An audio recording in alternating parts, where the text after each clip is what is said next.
전기 에너지 생산과 수송에서 생산 먼저 보고 수송은 다음 시간에 같이 해보도록 할게요. 일단은 여기가 그 전에 했었던 중력 파트 기억나나요? 거기를 제외하고 조금 통합과학에서 어려운 부분이 아닌가 싶어요. 그래서 해볼 건데 봅시다.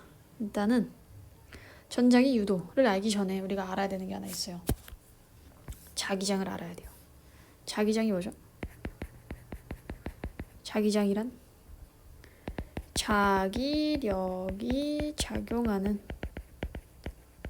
공간을 의미합니다. 그럼 자기력이 뭐지? 자기력은 자석이 지니고 있는 힘을 말하는 겁니다. 그래서 자기장의 방향 한번 알아볼게요. 자기장 방향은 어떻게 되는가? 중학생 때 했던 건데 N극이 가리키는 방향이 자기장의 방향이에요. 그래서 우리 나침반 이렇게 보면은 요 안에 N극과 S극 이렇게 들어있잖아. 빨간 거를 S극, N극이라고 하고 파란 거를 S극이라고 하면은 이 N극이 가리키고 있는 요 방향을 자기장의 방향이라고 하는 겁니다. 해서 얘는 N에서 나와서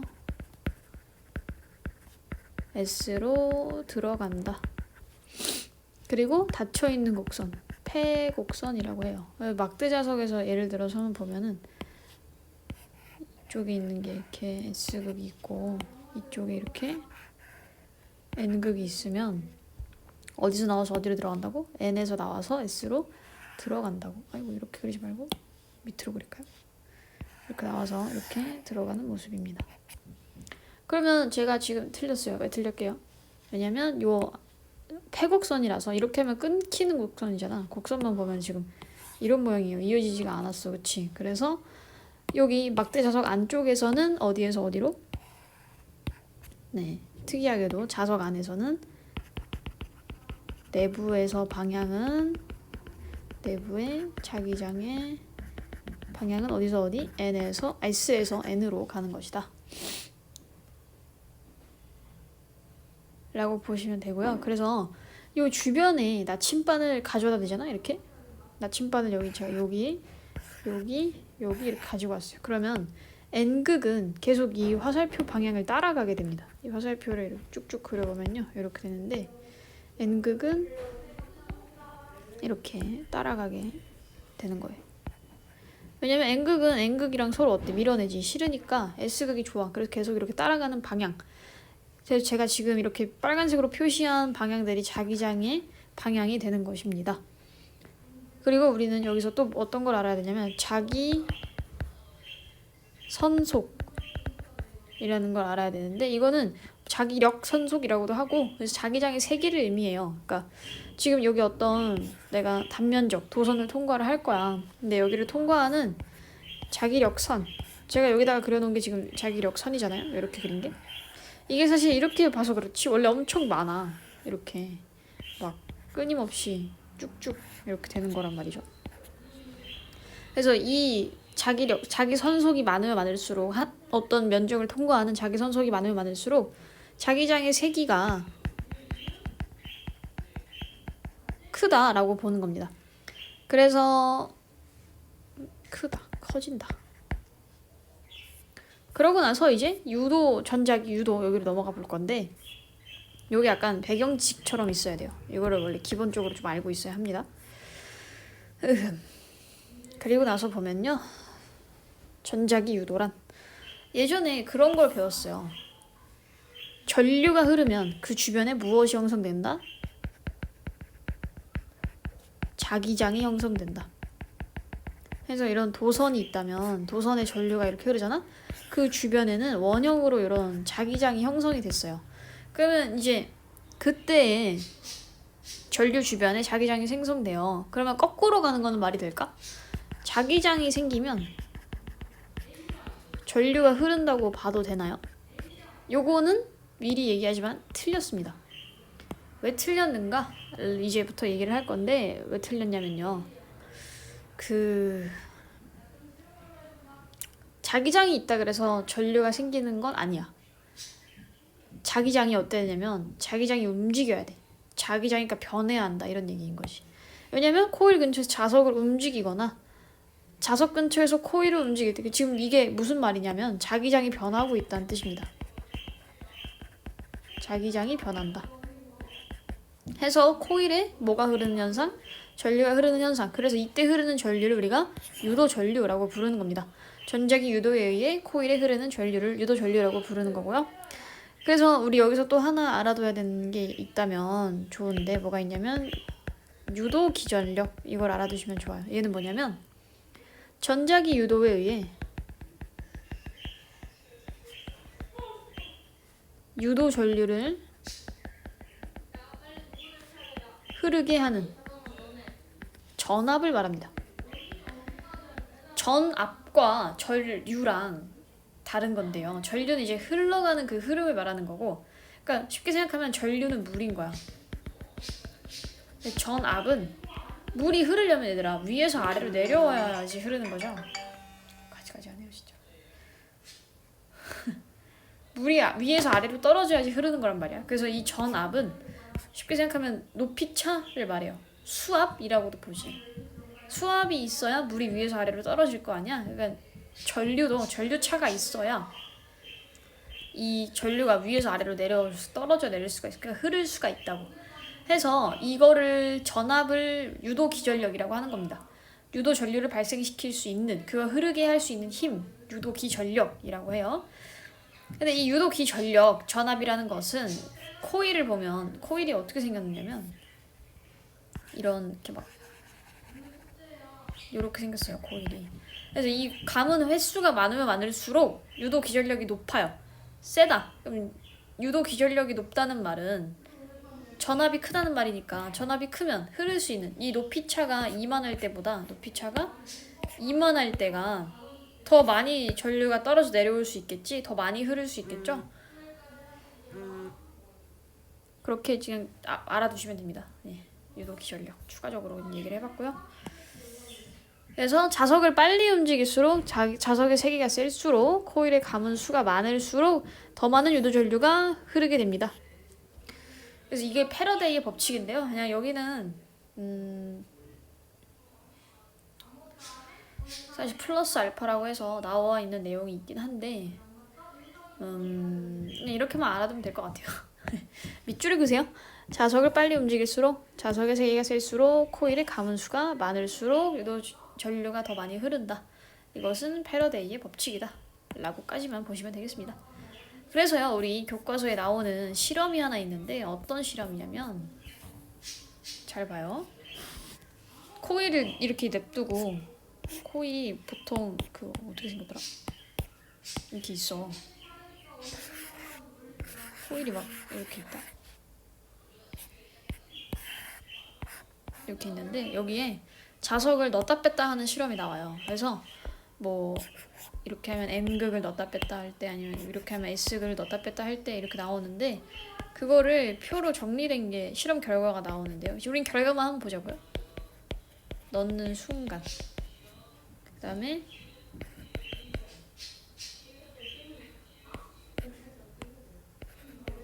N극 빼는 순간 그리고 S극 넣는 순간 S극 빼는 순간 그때 여기 우리 결과를 측정할 수 있는 검류계라는 게 있는데 검류계의 바늘이 어디로 움직이느냐 이거를 보는 거예요. 그래서 S극을 넣을 때는 오른쪽으로 검류계가 움직인대. 그리고 N극을 뺄 때는 왼쪽 반대로 움직인대. 그리고 S극을 넣는 순간에는 왼쪽으로 가고 S극을 빼는 순간은 오른쪽으로 바늘이 움직인대. 그러니까 결과인 거야 이게. 그럼 요 둘이 같고 요 둘이 같네? 그럼 이게 뭔가 관련이 있지 않을까 하면서 보시면 되겠죠. 그리고 이게 지금 말이 잘 봐야 되는 게 순간이에요. 다 순간이야. 그러면 자석을 넣고 멈춰 있으면 자석이 정지해 있다면 검류계 바늘이 움직일까요? 그러면 검류계의 바늘이 움직이지 않아요.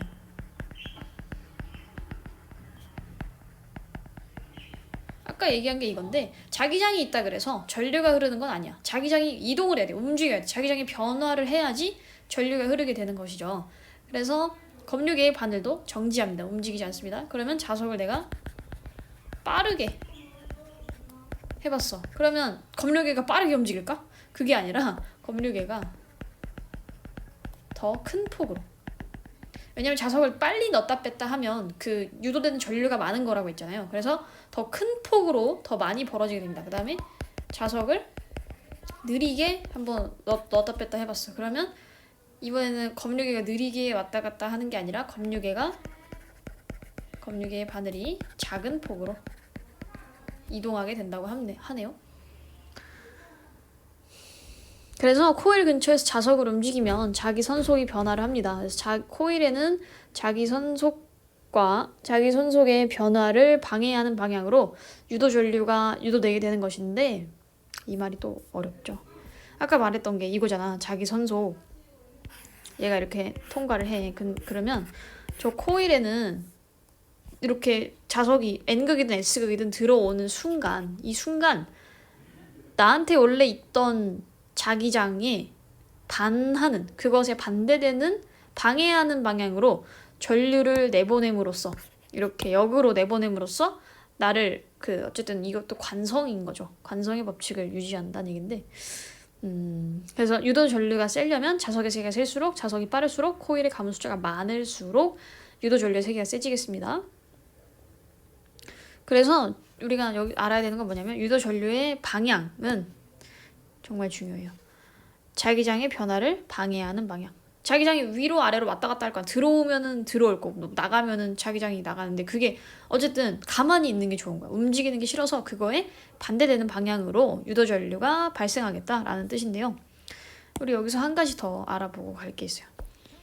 렌츠의 법칙 이라는 걸 알아두면 좋은데, 이거 예전에 했던 거예요. 제가 손가락을 한번 그려볼게요.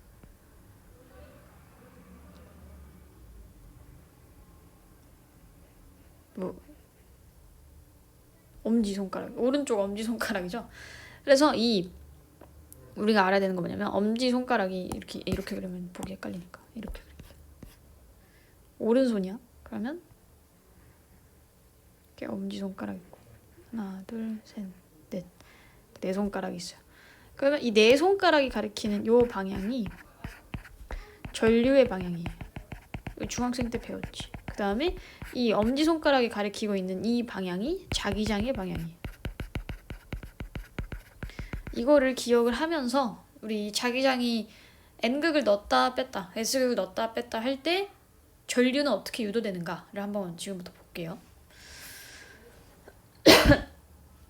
첫 번째, N극을 가까이 할 때입니다. N극을 가까이 하면요, 이게 이 색깔 한번 보고, N에서 뭐가 나와? 자기 역선이 막 이렇게 나오지. 나와서 어디로 들어가는 거야? 이렇게 뒤를 돌아서 S극으로 들어가고 있는 거예요. 자석은 N극과 S극이 있는데, 이거를 반을 잘라서 만약에 여기를 없앴어. 그럼 이쪽에 N극만 남아있는 게 아니라 무조건 S극도 똑같이 따라서 생깁니다. N과 S는 항상 공존을 하고 있어요. 그러면 S극으로 따라서 들어가겠지? 그때 한번 봅시다. 나 이 자석은 누가 들어오는 게 싫어. N극이 이렇게 막 자기력 선들이 들어오는 게 싫단 말이야. 그치? 그러면 가까이 들어오는 N이 싫으니까 여기다가 누구를 갖다 놓을까? 쟤를 밀어내는 N극을 이쪽에 생기게 하고 S극을 이쪽에 생기게 하겠지. 그럼 이제 오른손 들어보세요. 오른손 들어서 엄지손가락이 이제 N극이 이쪽에 왔으니까 위로 가도록 이렇게 한번 들어볼까요? 하고 있죠 다들? 그러면 나머지 네 손가락이 뭐가 되는 거야? 전류의 방향이 됩니다. 따라서 전류는 어떻게 흐르느냐? 요 그림에서 한번 볼게요. 이 그림에서 전류가 어디로 흐르는지. 오른손으로 한번 해봐봐. 그러면 얘가 이렇게 흐르겠지? 그럼 지금 이 그림을 잘 봐야 되는데, 그렇지. 여기를 쭉 따라서 이렇게 내려가겠죠. 그러면 전류는 이렇게 다시 뒤를 타고 돌아서 나오는 이런 형태인 거야. 그러면 전류가 이렇게 여기 보면은 B를 지나서 G, 여기 검류계 지나서 A를 향해서 가겠죠. 그래서 유도 전류는 이런 방향으로 생기게 됩니다. 그리고 코일 위쪽에 N극이 형성돼요. 왜냐면 N이 들어오는 게 싫어서 나는 N을 갖다 놓고 방어를 하고 있는 거니까. 그 다음에 또 옆에 거 한번 봅시다. N극을 이번에 멀리 할 거래. 가만히 잘 있던 N극이 갑자기 나갈 거래요. 그러면 나는 어때요? 싫으니까 쟤를 붙잡아야 돼. N극을 붙잡을 수 있는 방법은 S극이 오는 거밖에 없어요. 그치?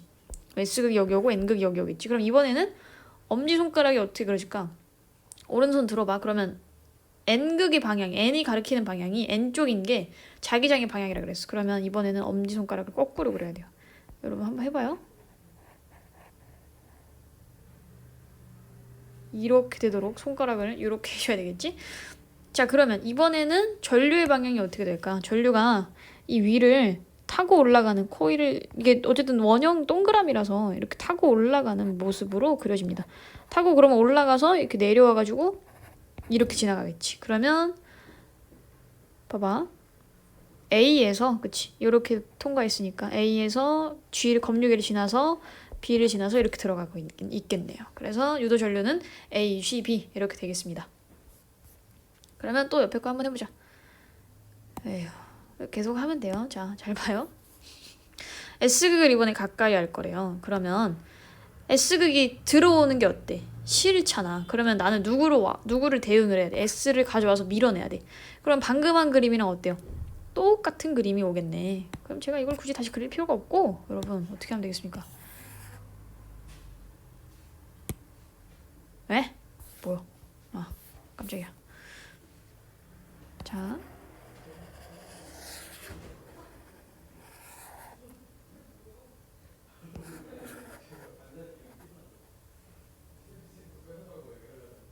이렇게 하면 되겠네요. 그쵸? 똑같죠? 따라서 유도전류의 방향도 이렇게 위를 타고 올라가서 넘어오는 거니까 A를 지나서 B를 G를 검유기를 지나서 B로 오겠다. 그리고 마지막은 직접 한번 그려보죠. 뭐. 그려보는 게 또 느낌이 다르니까. 이번에 S극을 어떻게 할 거래? 멀리 뺄 거래. 그러면 나는 S극 나가는 게 싫어, 좋아? 싫어. 그래서 누구를 가져와야 돼? N을 가져와서 쟤를 붙잡아야 돼. 그러면 엄지손가락의 방향이 이렇게 될 거고, 그 다음에 요렇게 나머지 네 손가락이 되겠죠. 그러면 얘들아, 이게 손가락이 저 코일 뒤로 타고 이렇게 들어오는 모습이 되잖아. 손가락 모양이. 그러니까 이렇게 된다는 말이지. 첫 번째 거랑 똑같이. 그러면 B를 이렇게 지나서 검류계 지나서 A를 지나서 통과할 것이다. B, G, A 이렇게 된다. 그러니까 지금 요 둘이 똑같고요. N극 가까이 할 때 S극 멀리 할 때 똑같고, 그 다음에 N극 멀리 할 때 S극 가까이 할 때 유도전류가 방향이 똑같아진다 라는 걸 볼 수 있습니다. 사실 오늘 배운 내용은 여기 다 하면 끝이에요. 이제 끝났어요. 나머지는 뭐 간단합니다. 해서요, 유도전류의 이용이 어디에 되느냐? 발전기, 무선 충전기, 인덕션 레인지, 교통카드 판독기, 기타 등등에 되는데요. 해서 우리는 발전기를 볼 겁니다.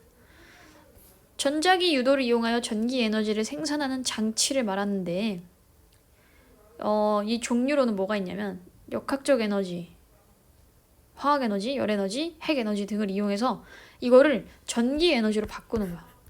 전기 에너지. 그래서 우리 전 시간에 배웠던 그 에너지 효율 거기에서 배웠었잖아. 전동기랑 발전기는 반대예요. 전동기는 전기 에너지를 내가 뭐 운동 에너지나 포텐셜 에너지 같은 걸 사용을 하는 거고, 발전기는 운동 에너지 같은 뭐 포텐셜 역학적 에너지를 전기 에너지로 변환하는 그런 장치를 말하는 겁니다. 발전 원리를 좀 알아두면 좋은데, 얘는 마찬가지로 사실 중학교 2학년 때 배웠어요. 기억이 안 나겠지만 제가 그림을 한번 그려볼게요. 이렇게 N극이 있고요, 이렇게 S극이 있어요. 그 안에 내가 이런 도선을 넣은 거야. 이해되지? 그러면 자, 자기장의 방향은 어디서 나와서 어디로 들어간다고? N에서 나와서 S로 들어가고 있어. 그러니까 이게 진짜 손바닥을 또 그려야 돼. 오른손 손바닥을 그려야 돼.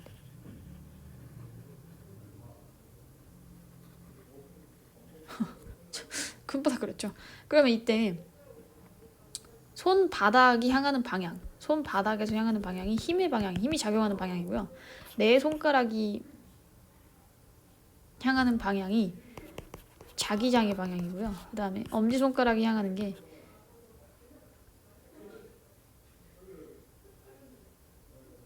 얘가 자기장이고 이게 전류인가?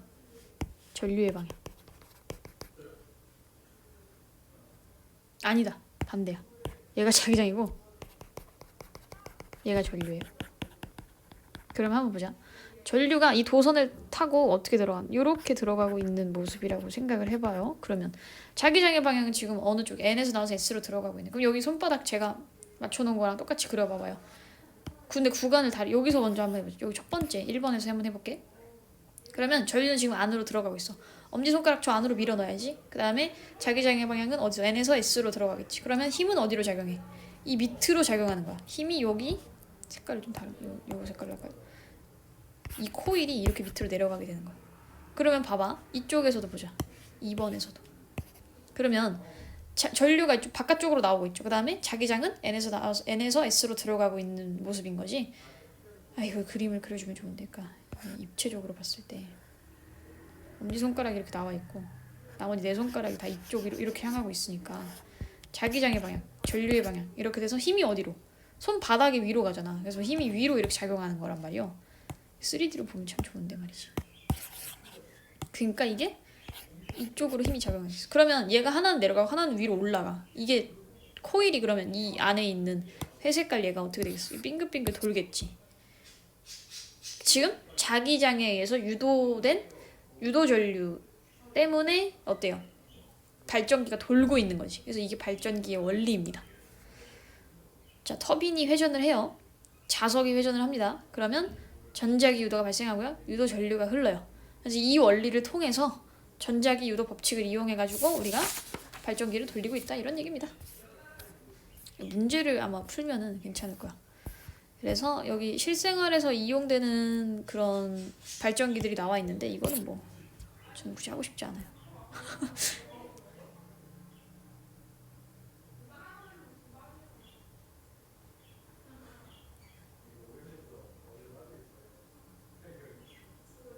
잠깐만 얘들아, 내가 지금 한 거는 전동기인가 봐. 잘못됐네. 다시 해볼게. 다시 발전기 원리 다시 한번 해볼게요. 방금 제가 한 건 전동기의 원리네요. 중학생 때 배웠던 거. 처음에 그 0도야. 이게 돌지 않았어. 가만히 있었어. 그랬더니 자기장이 이렇게 통과를 하겠지? N에서 S로. 내가 이제 터빈을 돌리고 있는 거네요. 그쵸? 터빈이 지금 이렇게 회전을 하고 있어. 이게 지금 빙빙빙 돌고 있어. 그러면 이 코일이 조금 설 거란 말이지. 그럼 이때 코일이 조금 서면은 이때는 통과하는 자기력 선속이 없어요. 그치? 그러면 자기장의 세기가 빵인 거네. 그 다음에 여기를 이렇게 하면은 수직으로 만나기 때문에 이제는 좀 통과하는 선속이 생기네. 그러면 자기장이 점점 세지겠죠? 그러면 만약에 이렇게 완전히 서버렸어. 그러면 통과하는 자기력 선속이 더 많아지겠네. 그럼 자기장이 계속 변하고 있는 거네요. 여기서 조금 0보다 커졌다가 증가했다가 여기선 더 많이 증가하겠지. 그러면 자기장이 계속 변화를 하고 있네요. 그러면 이 주변에 뭐가 흐른다고? 유도 전류가 흐른다. 이게 발전기의 원리인 거네요.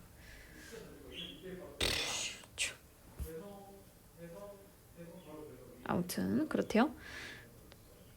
만나서 다시 한번 설명해줄게. 이게 도저히 약간 이게 어쨌든 운동 에너지가 회전을 하면은 그것 때문에 자기장이 변해서 유도 전류가 흐른다고. 저는 이해되는데 여러분은 이해되는지 모르겠어요. 아무튼 자, 괜찮아요. 해서 여러 가지 발전기 한번 볼게요.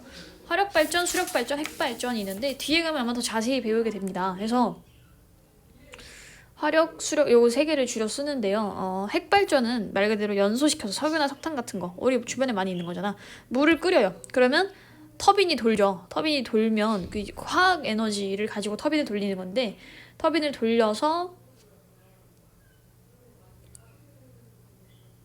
전기 에너지를 얻는 그 물을 끓여요. 그러면 증기로 발전기를 돌려요.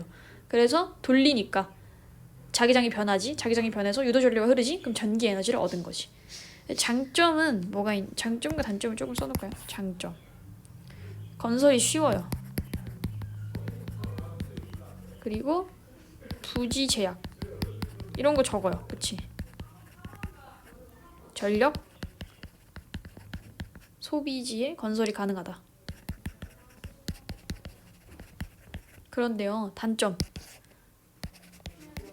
대기 수질 오염 될 수 있고요. 자원 고갈. 연료비 많이 들어요. 이 석탄 석유가 없어지면 이거 그냥 쓸모없는 거잖아, 그치? 그 다음에 수력 발전 한번 볼까요? 수력 발전은 높은 곳에 있는 물의 포텐셜 에너지. 포텐셜 에너지라고 하면 또 어려울 수 있는데 위치 에너지를 말해요. 이게 높이 차를 우리 그 중력 가속도 할 때 배웠잖아. 내가 이걸 물건을 높이 올려놓으면 얘는 에너지를 갖게 된 거야. 왜냐면 위치라는 에너지를 갖게 된 거거든. 떨어질 수 있는 그 힘이라는 게 생겨서 떨어지는 일을 할 수 있는 거니까 에너지가 생긴 거예요. 일과 에너지는 동일한 거니까. 근데 얘는 이제 보시면 떨어질 때 그 터빈을 돌려요. 물이 터빈을 돌리는 거지. 그러면 그 포텐셜 에너지가 운동 에너지 돌려요. 위치 에너지가 운동 에너지 터빈을 돌립니다. 그러면 전기 에너지가 발생하겠죠. 터빈이 돌아가면 자기장이 변해서 유도 전류가 흐르니까. 얘는 연료가 필요한가요? 장점, 연료 필요 없음. 그 다음에 공해 물질 없어요.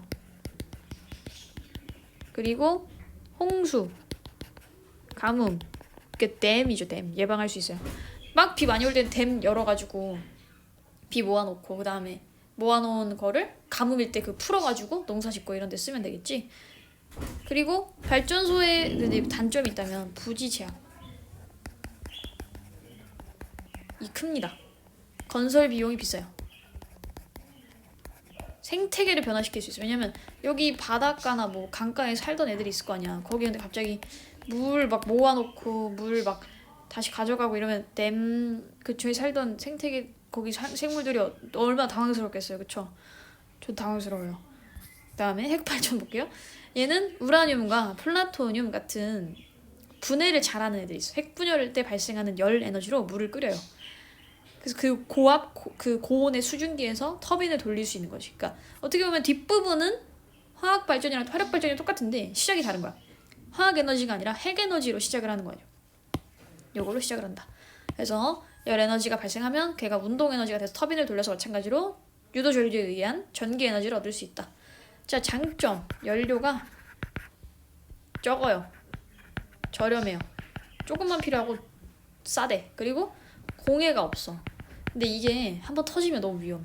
방사능 물질, 방사성 물질 막 나와요. 노출 위험. 그리고 이거 문제는 폐기물을 어떻게 처리하는가, 이게 문제가 됩니다.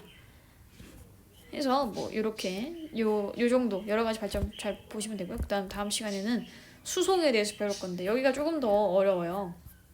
오늘 이 넣다 뺐다 하는 거 잘 완벽하게 이해를 하시고 그 다음에 요 부분 발전기를 어떻게 돌아가게 하는가, 유도 전류를 어떻게 이용해서 하는 건가. 제가 아까 여기 그려놓은 요거는 전동기의 원리입니다. 네, 죄송하고요. 아무튼 수고하셨습니다.